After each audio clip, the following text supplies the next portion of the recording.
Well, you know what? Hold on, let me Yeah, ask you yeah, this. yeah. Do you like LinkedIn? That well, okay. It's a necessary evil, right? Well, it is, but so I don't have any social media. Nothing. I don't have Facebook, don't have Instagram, no TikTok. The only time I got them was when I realized I needed to sort of build a bit of a profile Yeah, for the business. yeah, yeah. And it's only for like employment compass. Mm. But the one thing that I have had is LinkedIn From day one. from like the early 2010s because I work in HR. Yeah. So it is a necessary So it is a necessary evil, evil. yeah. I don't necessarily like LinkedIn or You social think media anyone in likes it? general. You think Well, anyone I likes don't it? know. I don't know, but I'm starting to see Anyone why. out there actually like LinkedIn? I'm starting to see why people post on it because yeah, like over the past week, I've tried to remain consistent with um keeping people updated with what I'm doing. Yeah. And there's heaps of impressions, Mm. a lot more viewers than I'm sort of I've ever been used to. Yeah. So I see why I guess creators like it Yeah. and people who run businesses can leverage it because you build your brand. And I think So that's with any social media as well. Like so you don't have Instagram, never had Twitter, no, nothing. nothing. But you're a tech bro though. Yeah. Thank bro. You, Well, you're tech broest of the tech bros, I would say. idiots. Yeah, I'm a nerd. Yeah, Wait, wait, wait. yeah. I feel like tech bros are just nerds who think that You they're think not they're nerds. cool? Yeah, yeah, yeah. They're cool. They're It cool. is okay. Okay. Um, no, so no, I didn't see the point in social media when I was Right. younger. Like I did see the point with staying connected and all that, but I just Mm. thought it even from an early day, like I just thought it was all like um fake. Yeah, right. Performance Yeah, it was. It's performance, and now I'm performing. on LinkedIn. Yeah, on LinkedIn. I'm dancing for my money. And I do think that Yeah, unfortunately, in the modern world, especially if you're running your own business, yeah, as we both are, yeah, obviously, yeah. you have to be there. You Yeah, have to you have a do. You presence. You do. have to be in people's face, Yeah, whether you like it or not. yeah. And I guess my question is around this stuff. Mm, What's the result? mm, Like what's the return mm, on mm. this activity? Well, I think yeah, like going into what you just said before, the result is I think it is so important now to for people to know you, even if it's just Mm, sort of know you, yeah. like just so you've got some type of familiarity if someone reaches out to you for your services Hmm. or just your network can potentially refer you to people Sure. that might have the pain point that you're solving. So Yeah. I think It it's helps so to join the important. dots. Yeah, it's so important. Before running a business, I just thought it was like there wasn't like any real need for it. But Hmm. now I see that it's so important for people to it is like a warm intro and it Hmm. is your online resume now for me. Like if I continue posting regularly, people will know what I'm up to, people know what I'm working on. And it is a bit of like a warm sort of sales Yeah. call. And so it's been a while since you were on salary, like in Mm, corporate, right? mm. Where would you just use LinkedIn for job search? Practically, yeah. Like, Or would you still go these, you know, more traditional avenues, digital avenues, I mm, mean, but mm. like, the Seeks and Yeah, things yeah. like that. Yeah, it was LinkedIn, it was Seek, but I was more consuming the content at I that mean, point. now, like, would you bother? Now, Yeah, now looking for jobs or yeah. Like on a job hunt. for LinkedIn, if I was to. Yeah, like what would you use? Oh, that's a good question because I think the game has changed. Hmm. Like, I don't think using these platforms Even like LinkedIn. gets any results because everyone's using ChatGPT to do Hmm. their resume and write their cover letter.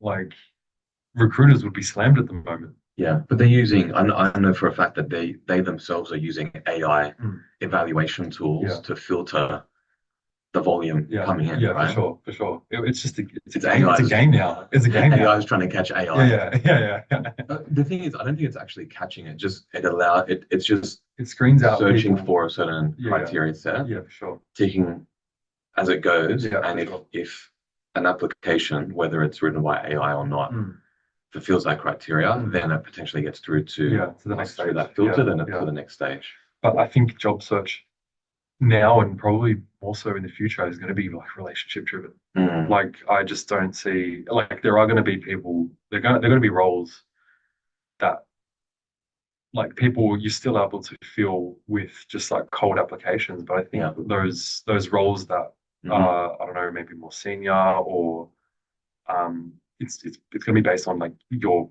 profile. Yeah. Like, do you have a reputation? Like, do you have a brand? Mm, Um, it comes back down to like, yeah, you as your digital resume. yeah. It's not going to be Your something that footprint. people like. It's not going to be something that someone reads off a piece of paper. Mm, Yeah, and also it's going to be arrogant introductions, yeah, like yeah, who you yeah. know. Old school networking. Yeah. But again, I think it requires people to be in that mindset of joining the dots. Mm, Oh, you have a gap in your mm, organization. mm. I know someone who can fill that gap. Yeah, Let me put you in touch, yeah, right? yeah. Which is what these digital platforms were supposed to do to Mm, fill those gaps, mm, you know, almost organically. Oh, I know this person through this network. They can give an intro and all mm, that sort of mm. thing.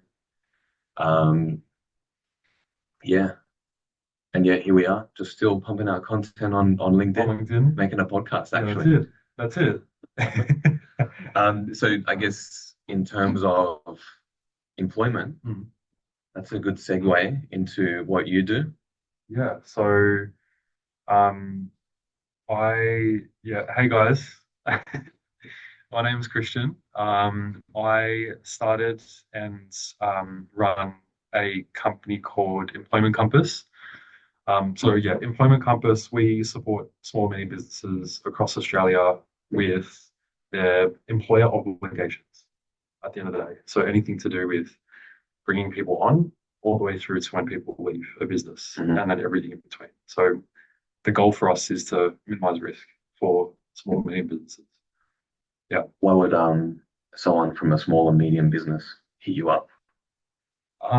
Generally because they don't know what to do or they're not comfortable in making certain decisions or they might be scared with potential consequences of making the wrong decision because yeah, I think Australia has probably some of the most confusing um, like laws and obligations for an employer. Mhm. Um, Yeah, workplace relations pretty tricky, right? yeah, it is. It So if you're is. a small, like what size would you Well, anywhere work to? from two to 150. Mhm. So yeah, we work with businesses that have yeah a large team, and it's sometimes it might be that they might be considering hiring a HR person, but Mhm. they're probably not at that stage yet Yeah. where they don't want to really bring it in house at the moment. Mhm. Yeah. And I guess getting back to the digital Mm. side of things, are there other HR workplace tools that are popping up? Like, are you seeing this at all? Um, there's a lot of competition in Hmm. the HR space, but each tool, I guess, has its own um, like unique value proposition, like what Hmm. it's trying to solve for. Like you've got ones that focus on payroll, you've got ones that focus on like employee management or employee information as like a database. Hmm. And some of them do try to manage the employer compliance perspective, but it doesn't necessarily go into how leaders should be making decisions, Hmm. like and how they should be like what steps they should take in certain Yeah, yeah. situations. Like there is in that space, there is a lot of like is information sort of vacuum for managers to Yeah. understand what they should be doing. And also, I think Yeah, assume knowledge, right? yeah, Like, yeah. you don't get this training if you're promoted or you start a business and start Mm, to hire people. mm. There's no training that I'm aware of that's Yeah, sort of definitely not mandatory, yeah, right? yeah, yeah, yeah. No, there isn't any mandatory That training. that that helps you to upskill and Yeah, manage yeah, this very yeah, important part of yeah, for sure, operations. for sure. And I think spot on. Like even when I finished my HR degree, I still wasn't ready Mm. working in HR. Like I have fumbled so many times. Like decisions that I made went Yeah, to yeah, the yeah. Fair Work Commission. Like Wow. yeah, like so, like it's learning through experience. It's learning through like how to navigate certain situations. The law is one side of it, Hmm. but like the other side of it is like how do you manage through people's responses and reactions to certain situations as Yeah. well. Like there is that side of it. But yeah, there isn't any training that someone can do and just learn everything Mm. because like you learn about it every day and laws change all the time as Yeah. well. So yeah. And like I guess my question around this as well is like, what capacity does technology have to sort of fill the gap? Good question because that's the opportunity that we're exploring with a new venture. So there is a massive opportunity to fill that gap. Mm. There is a massive opportunity to close the gap between what business owners ultimately need to Hmm. understand um, and would pay consultants or lawyers for to how they then implement that in their business. And the technology now makes it an opportunity or the chance to bring all of that information that these gateholders have all the way to the business owner Hmm. or the leader who needs it most Yeah. and at the time that they need it the most. Hmm. And that's the problem that I'm trying to solve. Hmm. Putting the information in the leader's hands, the business owner's hands, the HR team's hands, Yeah. so that they know that the decisions that they're making at that point in time are compliant, but also best practice. Yeah. And I think I'll give you the full on layup here. Yeah. Yeah. You had a big week. Um, Tell me about Startup to Scale Up Summit. yeah. So that is actually a really good segue. Startup to Scale Up Summit was awesome. There were some people that I was able to um, just have a brief chat with, like one of the founders of Relevance AI. So Yeah, good one. yeah, so it Are we was going to get him on? well, we could try. um, but no, like it was great because there were a lot of people who were starting businesses or trying to scale their businesses. A lot of um, founders there, which is really cool to be amongst. Yeah, And then there yeah. were also like people from large tech companies. There was Merrick Watts was there. He did Oh, like wow. a bit of a session himself. It was really funny. Mm. But yeah, just all this information on like supporting businesses to Yeah. either start or grow. So Where was it? it was at Tankstream Labs or at 11 York Street at the Sydney Startup Hub. And I think this is probably going to be the last event that happens there Yeah. because the Space is moving. space is moving to Tech Central. Yeah. Yeah. Yeah. I was there the other day actually, and I was a little bit sad. Yeah, I know. Already clearing up. Yeah, no, I know. But yeah, there was the chance to actually do a pitch for on the first night. There was like an AI focused pitch Hmm. night, and um, yeah, I was one of the pitchers pitching in the idea to bridge that knowledge gap between um, the consultant Hmm. and the business owner who needs the information. And yeah, was chosen as a winner for the pitch. And yeah, I think I guess it sort of validates the idea, it validates the need. There is a need, I Yeah. guess, that has been identified with working with businesses from Employment Compass. But yeah, watch this space. Yeah. It's Awesome. actually really exciting. Yeah. Opens up a few Hitting goals, opportunities. mate. Yeah. Um, Able to have a conversation with some VCs, able to just like get advice from people in the tech space as well. So looking forward to it. Yeah. And talking about people in the tech space, what do you do? Um, so, hey guys, I'm Tristan. I'm a principal consultant and co-founder at Grand West Consulting. I help businesses, big and small, mainly with digital transformation. But I guess especially these days, and it's sort of why we're here, work through adoption of AI. So that's very much my focus. It's a space that I'm super passionate about. And yeah, I think on this particular show, we'll talk about everything AI. We'll talk about startup. We'll talk about your Yeah. startup journey, Yeah. and everything that's happening in the space locally and globally. So it's pretty exciting about the podcast. Yes. This is something that I think we know it innately, Mm. but I want to ask you why now and why us? And I want to go back a little bit to when I asked you, should we do a podcast, right? Yeah. It was Yeah. something that I was sort of thinking about for a little while, just to Mm. explore the space Mm. and look at emerging technologies, how they're impacting business, also what we do on a personal level, Yeah. the good, the bad, Yeah. bring the innovators on. And I Yeah. think we've got some great guests lined up already, which Yeah. I'm really excited about. Yeah. Um, so it's been on my mind for a little while. Mm. And I think I was just on the hunt for the right partner Mm. to take on this particular project. Yeah. And I think when I put it to you, I barely finished asking you the question, and you're like, "Yeah, let's do it," which was really positive. Obviously, I think we're in the same mindset. Yeah. But I guess let's just discuss at a high level, like why we think we should jump in Yeah, and why for now. sure, for sure. And I got a pretty strong opinion on Yeah, it, okay. but yeah, Okay. I would love to hear that opinion. yeah. Yeah, yeah. Go on. So I think for you and I, we have a pretty robust um, relationship around digital technology anyway. So whenever we talk on the phone, Mm. we go deep. Yeah, So I was like, let's just crack this open yeah. and bring in a broader audience to that conversation, and obviously, bring other people into that conversation, literally. Yeah. Um, but I think it's worth exploring that, like, out in a public forum.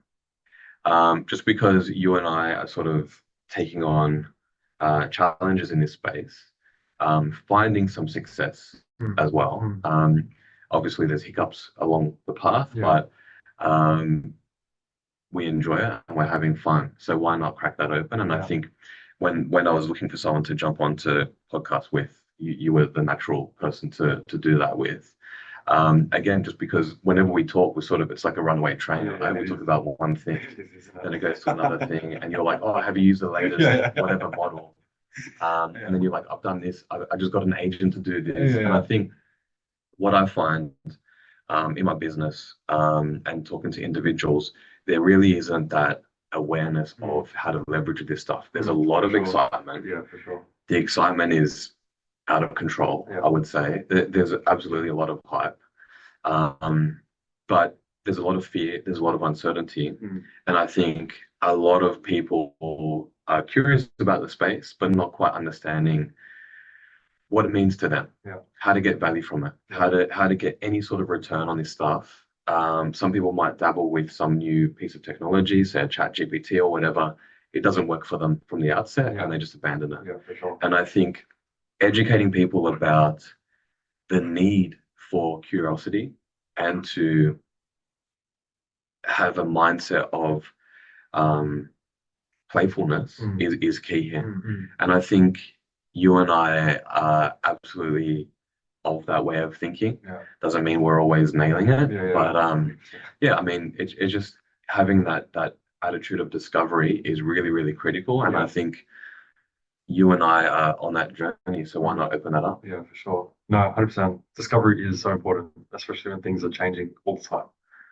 Like, yeah. And I think, yeah, my journey with this probably started like mid last year. And then I started really getting into the no code tools at the end of last year. That's sort of when like my ideas of what potentially is possible started. And I think it's just been a journey since then. Yeah. Learning about what tools to use, what frameworks to use, um, learning about different emerging technologies as well. Yeah. And I think I still remember, sorry to interrupt, but when you started to play with MCPs, you literally almost like jumped when you saw me to explain about MCPs and how to leverage them. And to be frank, like I'd heard of them, but I just had a vague idea of what it was. So it's little things like that, like this excitement around this capability. It's an obsession. Yeah. I think it's such an obsession. But I think as a protocol, like honestly, I believe that is the new internet in one way or another. In one way or another. No, I won't go there yet.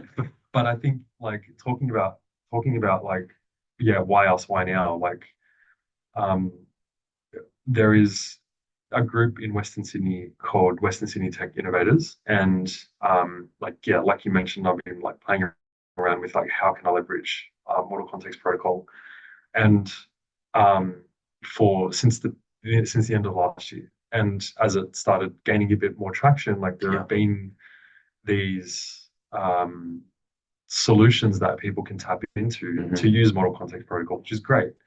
But people still don't really know about what it is. And I did a talk at Western Sydney Tech Innovators a couple of weeks ago, and like people were like, it looked like they were like in awe of what is possible when I was explaining to them and did a demo with my setup and how I use it. And people were like, how is that even possible? So like it's changing how it's changed how I work. I don't work how I used to work. Like that's the biggest thing. But it's going to change how people like use their computers. Like and for me, like it's just I don't use my computer. I think if someone watched me now, like they'd be like, oh, they'd be like, what is happening? Like how is that even possible? Yeah. You know what? Yeah. You're sounding like a tech bro. And not even. No, I totally agree. And I think like even yesterday, and I think it's going to be something that we'll tangibly demo it, right? Like your core code setup. But like literally yesterday, I was using Gemini CLI with Playwright MCP, and it's browsing the internet for me. It's literally in the background. There's a browser window open that Gemini CLI is using. And it's doing things for me. 100%. And then at the end, it gives me a little ping. And it's done. Like the task that I gave it is done. Which is incredible. For sure. And I think it's absolutely worth cracking these subjects open because, firstly, it's my opinion that this was the point of the computer from day one, automation, right? The fact that you had to manually sit down and create formulas in Excel was a flaw of the system or the processing power of the computer or the technology that we had available at the time. It wasn't the set goal and plan forever. It was a stepping stone on the pathway to sort of where we are now, if not beyond. That was the point of the computer. I think what you just said rings true as well to where we're going. I don't think AI is not the destination. Like this will go well beyond where we are today. It'll be like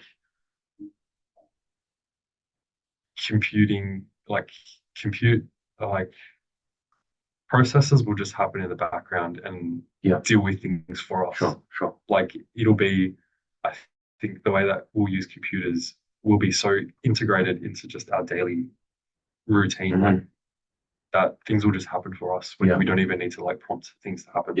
I totally agree. And I think we're on that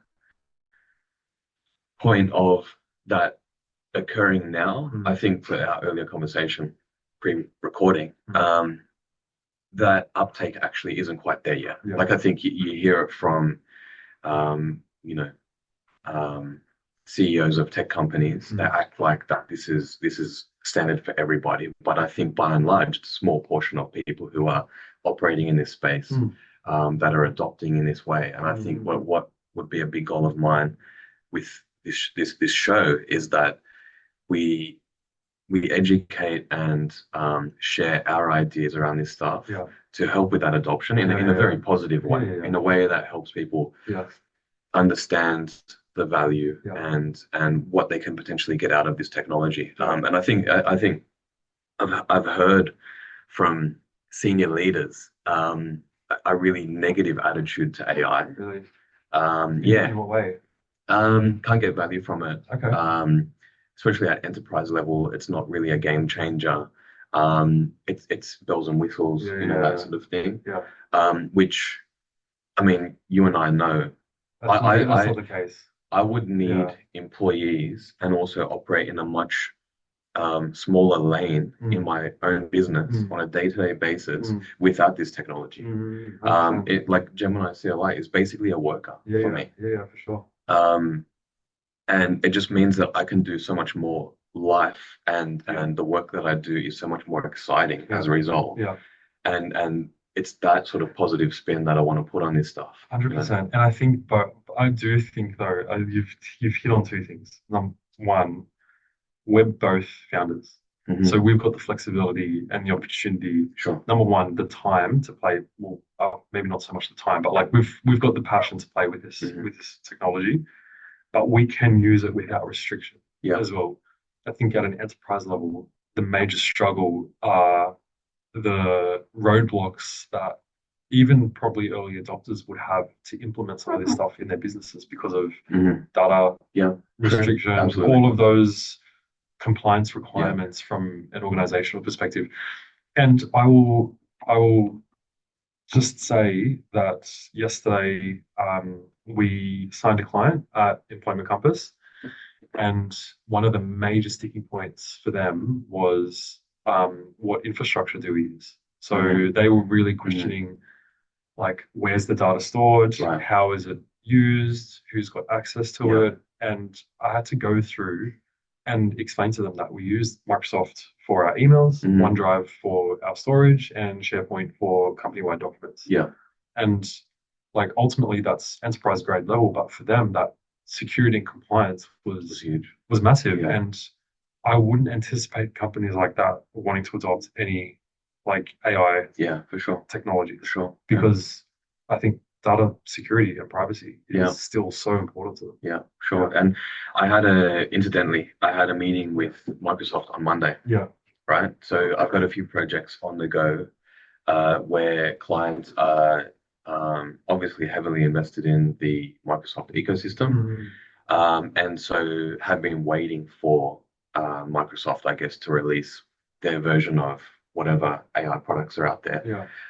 And so I had a demo of, the latest Copilot suite of products. Okay. And man, I was actually really impressed. Okay. Really impressed. Tell I'll put it me. on LinkedIn. Tell me. So with all due respect to Microsoft, Yeah. they're not the top of the pile in Yeah. any one area. Yeah. But that's not the point, Mm, right? So firstly, they have a massive investment in OpenAI. yeah. So they're able to leverage OpenAI's products, including ChatGPT 5, GPT-5 rather. Yeah. And so they've integrated GPT-5 into their ecosystem and they have their own bespoke version of GPT-5. Okay. I guess that operates securely at that enterprise level. Yeah. So those data issues and data security concerns that clients might have, you sort of put those aside because you're like, it's all in well, the ecosystem. and it's also Microsoft's Yeah, responsibility exactly. now. Yeah, 100%. Yeah. It's not back on me, it's Yeah. now on Microsoft. Yeah. So leveraging that enterprise distribution is a major winner for them. And I think they also had their own version of I don't know if I've mentioned it to you before, but I'm a huge fan of Google's Notebook LM. Yeah. Just a way to sort of create your own research agent or language model. They have their own version of that now. So it's literally called Notebooks. Okay. So you can build in Copilot. They have Copilot Studio where you can build agents. Yeah. You can build your own custom GPT equivalents. Okay. I think Gemini calls them gems and things like that. Yeah. So you can that whatever's sort of out there from a Gen AI point of view, Yeah. you can do on Microsoft 365 now. Yeah. And I guess the thing that was impressive for me is that they're even playing in this space. It's not, 5 years later and they're slowly adopting this stuff. They're trying to move at pace. And I would say they're outpacing some of their competition in that regard. And yeah, just the fact that they're rolling this out at enterprise level, this is going to be a huge driver. They've already got the market. That's and right. if they That's if right. they're able to I think for them, it's like if they keep up with what people have been able to Hmm. experiment with in other ecosystems, Yeah. then they will retain their clients. Absolutely. Yeah, Yeah. Yeah. yeah. And immediately, like some of the challenges that I'm consistently facing with clients around data security and worried about, regulatory environments and Mm, compliance and all that, mm, mate, Microsoft is taking care of that mm, and bundling it into your existing subscription. mm, So mm, yeah, this is huge, and I really was pretty impressed with what they have on offer. yeah, okay. I guess my question is for an everyday worker, Mm, whether in operations, management, HR, whatever, mm, are you jumping in and building your own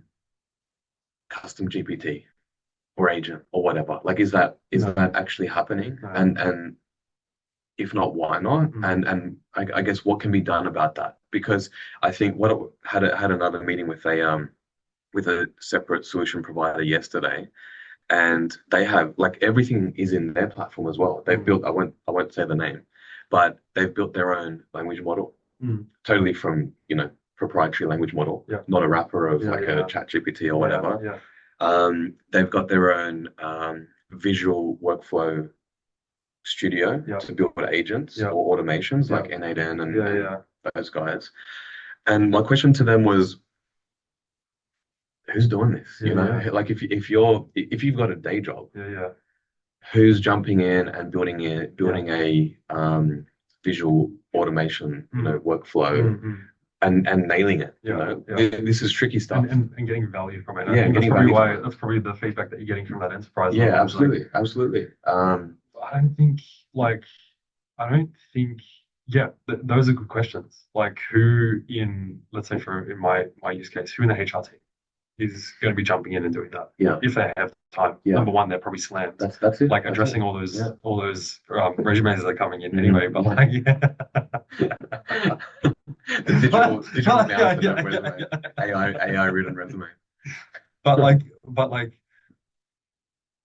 like when I was working for like these large corporates, like there was an expectation that you deliver on certain things, and Hmm. exploring technology is not one of them. So Right, like true, true. you don't go and Hmm. explore and do that stuff. But I guess the other thing is there are these bespoke tools, or there are these tools that are market leading, like N8N as an example. And the reason why they've gained so much traction is because of how they're designed and Hmm. like how they connect to so many different other tools. Yeah, sure. As generative AI moves forward, and it allows people, and with MCP as well, it allows people to connect systems together Hmm. that weren't once able to be connected That's together. right. Yeah. And thinking that you're going to be able to still trap someone in an ecosystem, Hmm. in your own ecosystem, because you're putting these features in is like not actually addressing why people are doing these things. For example, my use case, this is my view anyway. My use case like is I've connected all of my stuff. Hmm. Like everything talks to each other. Yeah. And like there is all of my systems. Like but for my personal stuff. Yeah. And to then do that in like one unified like system or ecosystem like Microsoft or like Google Hmm. goes against why people are adopting these Sure, technologies. sure. That's my view anyway. So and this is sort of to my Yeah. point earlier as well, right? Like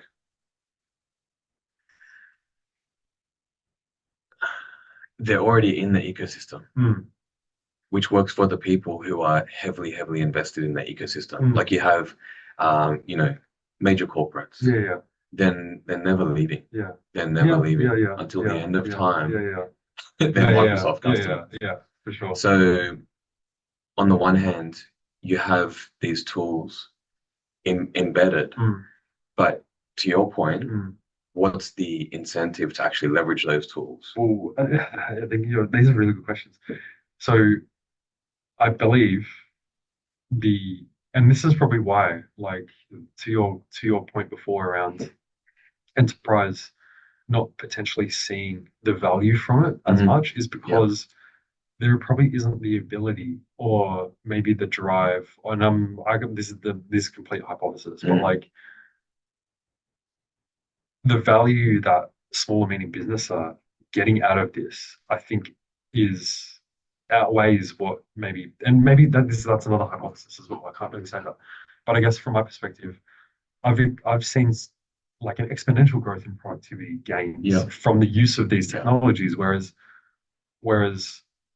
with these large corporates, they need to ensure that the application in their businesses addresses specific needs and Yeah. is Specific like business needs. Yeah. specifically, and for them, there is a longer lead time to even develop these things. Yeah. And the everyday user, like someone in the HR team or Hmm. someone in the operations team, they can go and create these custom GPTs, but yeah, they're not going to see value from it because Yeah. number one, it's not connected to all the actions you can connect Yeah. to, like from my perspective Yeah. anyway. Sure. I know Like what you mean. I'm able to do actions through LLMs. Mhm. So like if you can't do that in your unified system, then Yeah. what's the point anyway? You're Yeah. not going to Yeah. really get that much value from it. Yeah. Like Yeah. if I see it as I see the value in having one interface and being able to take actions across many systems. Mhm.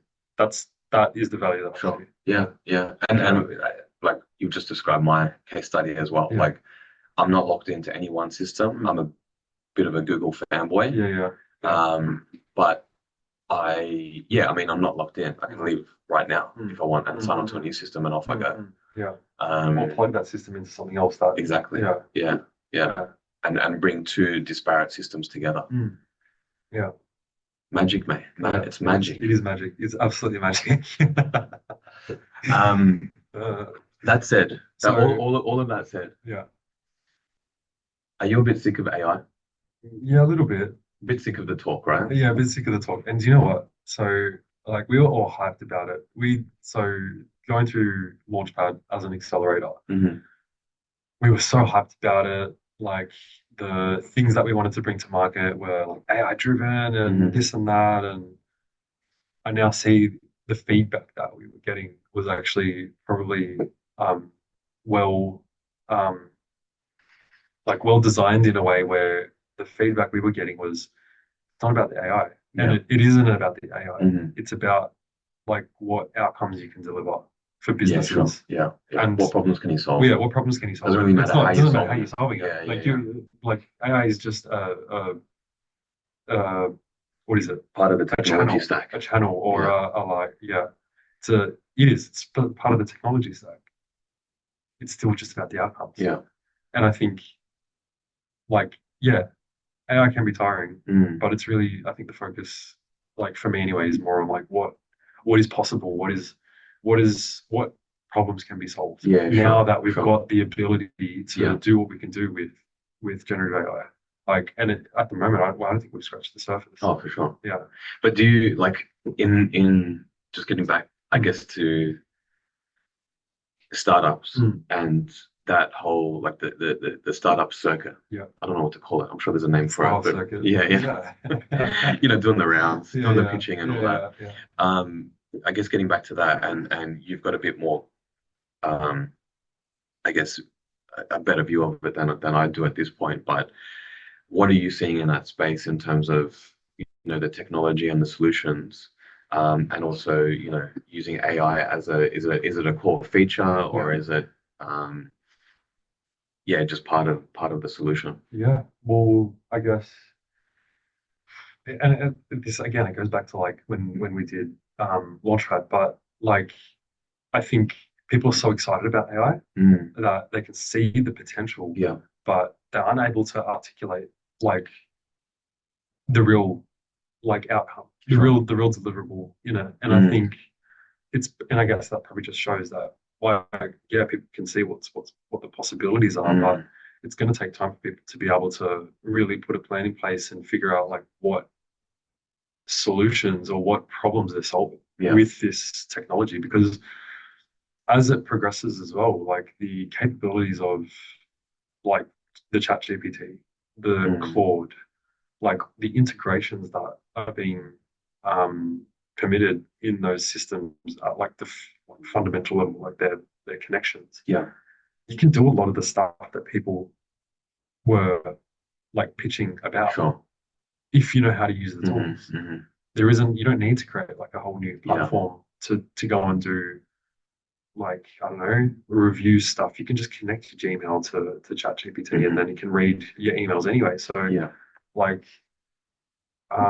yeah, I think, I don't know, there's going to be a lot of like, there're going to be a lot of ideas, going to be a lot of people like It sounds like learning about like what they can and can't do and actually what actually provides value to businesses. the disruptors will be disrupted. Like there's a Well, huge yeah, risk yeah, of that. yeah, there is. There is. Um, Well, yeah, it depends as well, like mm, how these what where they go. Like for example, I'm not completely familiar with it, but I saw an article that OpenAI are like starting a consulting mm, division in their business to right. work very closely with enterprise. And my only assumption with that is to understand what are the pain points in their businesses Yeah, so they can sure. actually build out their technology Yeah. to tailor to enterprise And become customers. Yeah, a competitor to a Microsoft yeah, or 100%. whatever. Yeah, Yeah. 100%. Like be fully integrated in enterprise Mm, instead of just being an interface that someone can use as a chat GPT sure. type thing. Yeah. Just quickly, you mentioned, you know, again, the excitement, Mm. the Mm. potential. And I Yeah. think just getting back to my comment earlier around sort of senior leaders, like at that executive C-suite level, not really being able to identify value. I mean, I'm sure they can see the potential as well, Mm. but they're treating it with skepticism. Mm. Firstly, because if they do implement something, it's on them. Yeah. It's their reputation at stake, Yeah. right? Yeah. So they're approaching it with a bit of reluctance, but it's a great point. I think the potential is obvious, Mm. right? And if you've used this tool at all, you Mm. have to be impressed by the fact that it can spit out an email or a report Yeah. at 10 times the speed that you Yeah. can, Yeah. and as good as, maybe better even, Yeah. no Yeah. Yeah. typos Yeah. at least. Yeah. Yeah. Yeah. Um, so yeah, I mean, that's still that space is definitely still settling. Mm. And I think a lot of businesses, big and small, are waiting for it to stabilize Mm. and maybe even pass entirely to the Mm. point, to the stage that you're referring to, of like AI is just more fully integrated into everything, and it's not a buzzword anymore. Yeah. It's just they're doing stuff for me Yeah. in a proactive, Yeah. automated way Yeah. without me necessarily having to prompt it or build this entire workflow Yeah. around it, Yeah. 100%. which each point is a Mm. potential failure Yeah. point. Yeah. Yeah. Yeah. So I think that's, yeah, you're right. But That's where the evolution is going. yeah, It's just how do we get there? well, the general population are going to experience it.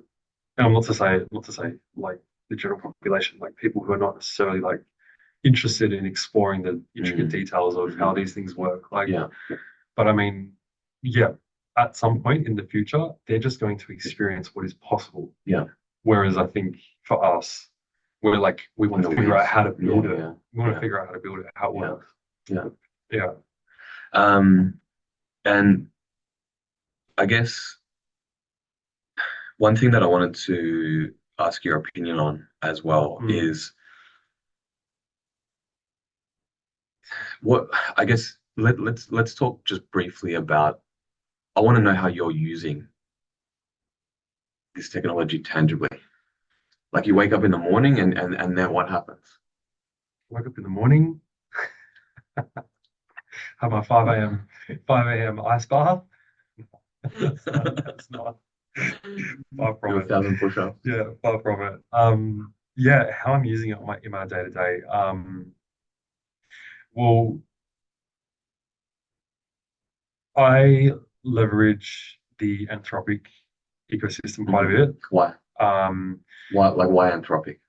I believe in their values, Right. um, and also like their mission. Mm. You think they're a bit more thoughtful and ethical Yeah, I with do. their approach? I do. Even though at the moment OpenAI is also, I think it's called in America, a public benefit corporation. Mm. Both Anthropic and OpenAI are, but I guess the research that Anthropic does Mm. and into both the technology, but also how it impacts humanity. Like their name is Anthropic, I Right. think for a reason. Yeah. Um, like they've put out research papers. They're keeping the other LLM providers and people playing in the AI space I'm not gonna say, I wouldn't say honest, but like they're providing safeguard frameworks Mm. that are then adopted by like like these other businesses.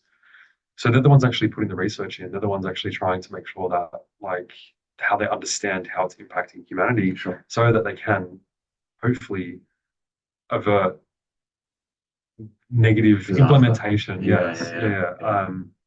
But no, and also I do think that like um, the design of their products and Mm. also like the safety of it, the security of it as well. I just as a provider, like I think I actually spend quite a lot on Anthropic, Mm. where I could do the same stuff, probably not to the same quality in other Right. providers, Mm. but I would still prefer to pay Anthropic what Mm. I'm paying them because number one, I know that my information is secure with them, Yeah. and also I know that like it's sort of going into the development of this technology in a safe way as well. Mm. So there are a number of reasons, but Yeah. I'm an Anthropic fanboy. I Yeah, yeah, love yeah. Claude and I love Claude Code, and I love the fact that their research has produced these industry-changing Mm. things like Model Context Protocol. Yeah, yeah. How they developed and it was really one of the I think the engineers, they were like, how do I just get the LM to speak with my documents a little Right. bit easier? And they created that. Yeah, It's just insane. yeah. Yeah. And that's, I reckon it's going to change the world. Mm. Yeah. Be cool. Be Yeah. cool. Yeah. That's good. That's good. I like it. I like it. I mean, I try to stay abreast of everything that Anthropic is doing Mm. and all of their research. Yeah. I really find that um, the fact that they have that as a focus Mm. puts my mind at ease Yeah. Yeah. as well. Yeah. Yeah. That there is a provider out there that's quite um, thoughtful and conscious about their impact. Yeah. The impact of their technology on more than whatever it says it does on the box. Like, Mm. where is this stuff going to end up? Mm. Um, I am a fan of Claude. Mm.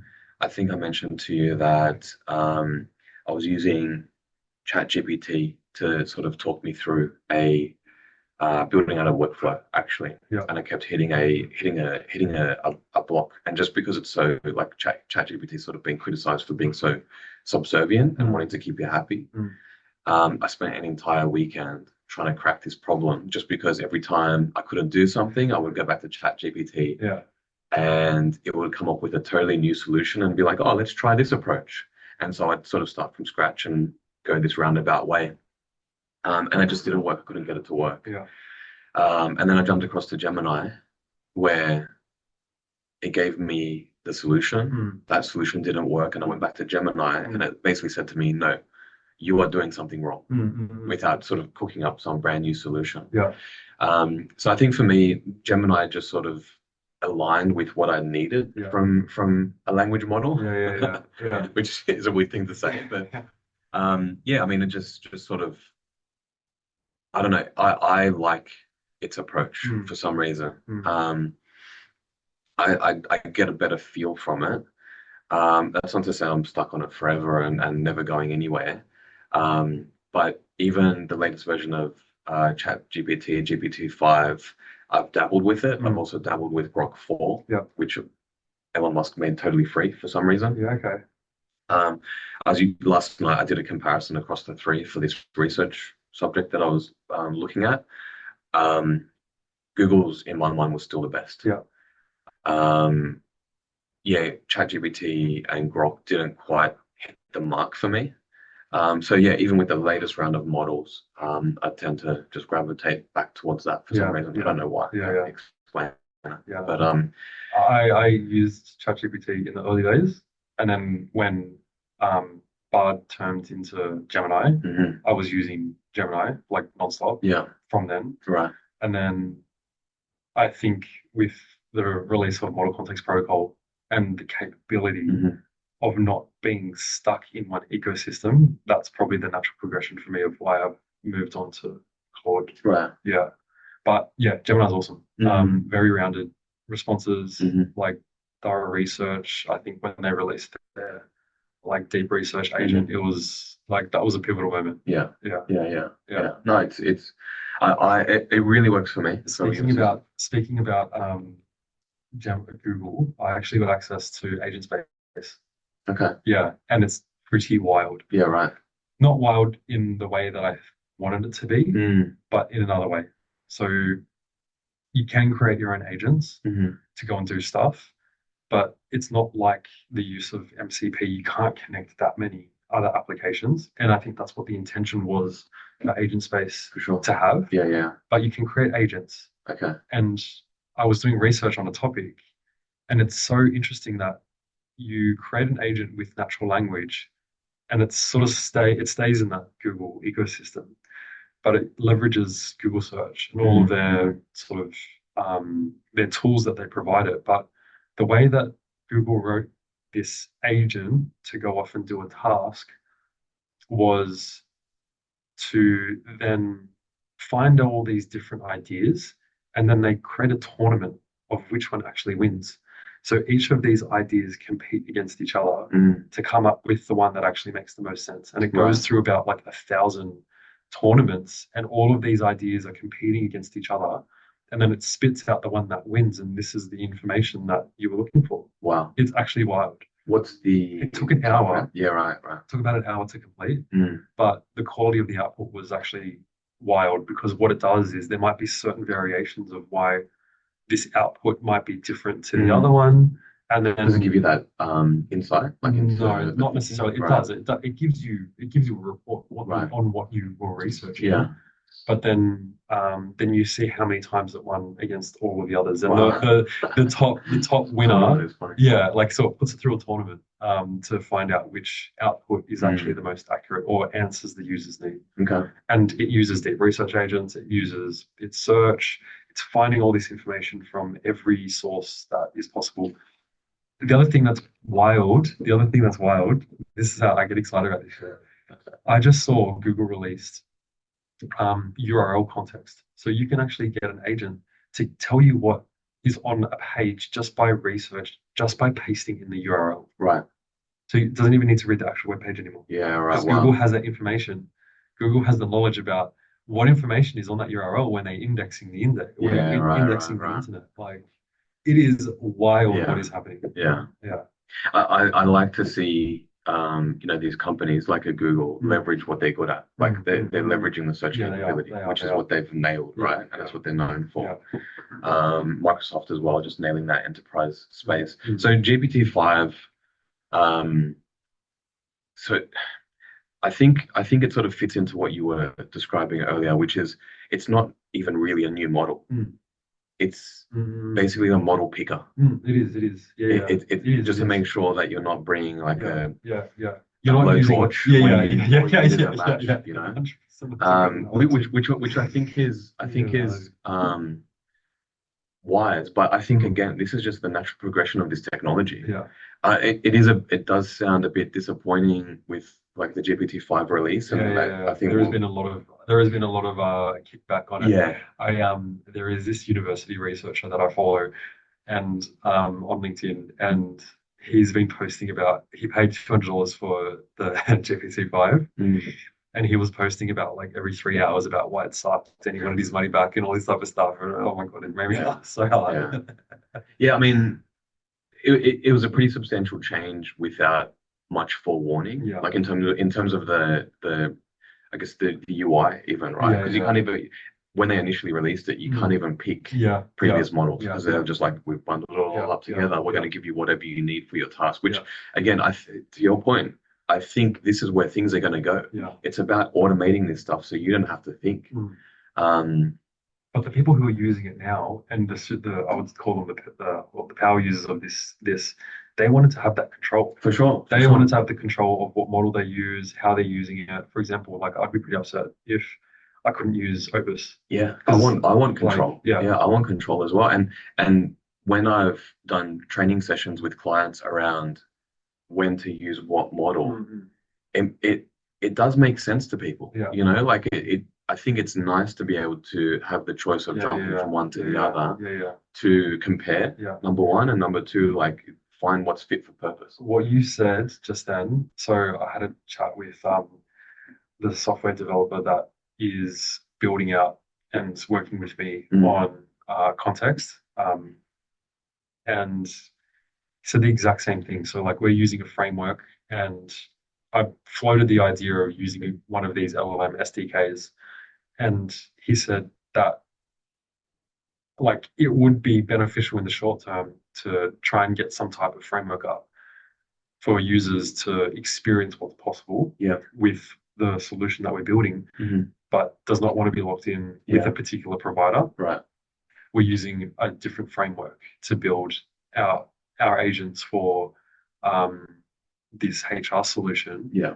And what he said was you might want one model to analyze a particular query, and then you might want another model to pull out maybe the context of it, and then you might want another model to write the letter.